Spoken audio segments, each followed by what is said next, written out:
السلام علیکم ورحمت الله وبرکاته ملګرو هغه ظالم بوډا خوم گرفتار شو ځکه چې یو څو ورځې مخکې د دې بوډا په سوشل میډیا یو غلطه ویډیو اپلوډ شوی و او هغه غلطه ویډیو خپل نوسۍ سره کړی و او باقاعده هغه ویډیو په ټیک ټاک او په سوشل میډیا باندې د لکونو خلکو کتلی و د هغې نه باوجود هغه بوډا غیب شولو او اوس هغه بوډا پولیسو گرفتار کړی دی او هغه ټول حقیقت بیان کړو چې هغه داسې غلط حرکت ولې کولو ولې خپل نوسۍ سره داسې غلطه ویډیو جوړوله چې بیا یې هغه ویډیو په سوشل میډیا هم ډیره زیاته وایرل شوې ده ملګرو که تاسو په دې ویډیو کې د هغه ظالم بوډا خبرې اوریدل غواړئ نو که تاسو زموږ چینل کې نوي وئ نو مهرباني وکړئ زموږ د چینل مخه در سره سبسکرایب کړئ او خوا کې ورسره د ټلۍ بټن ووهئ چې تاسو ته زموږ خبر ډېر زر در رسي ملګرو هغه بله ورځ په سوشل میډیا یوه غلطه ویډیو اپلوډ شوی وه چې یو بوډا سړي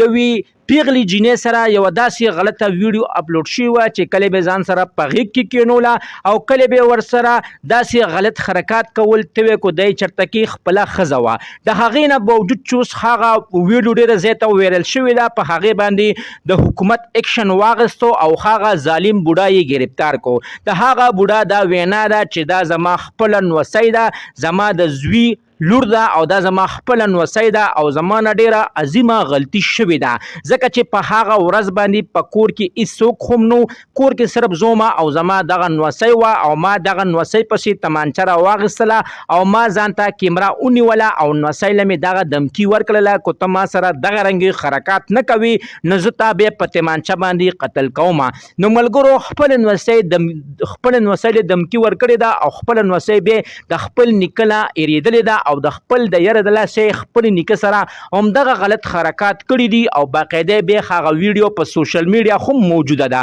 کله چې هغه ویډیو د ده ځای ته وایرل شوې ده او کله چې د بوډا زامنو ته پته لګېدلې ده نو هغه بوډا د کور نه غیب شوی خو نن هغه په پنجاب ګجرات کې گرفتار شلو او هغه په دې خبره ډېر سخت خفه دی او جاړي او معافي غواړي او دغه وایي چې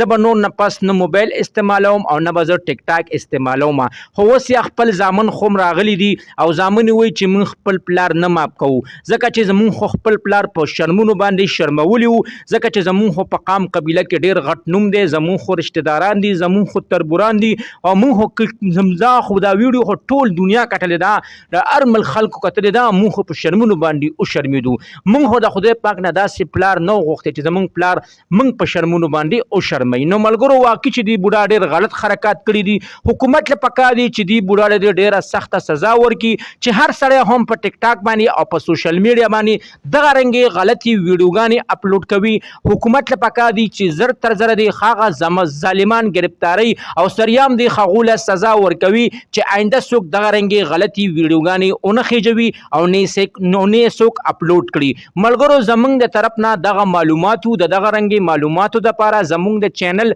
مخه در سره ضرور سبسکرایب کړئ او خوا کې ورسره ضرور د ټلۍ نشان ووهئ چې تاسو ته زموږ خبر ډېر زر در رسي السلام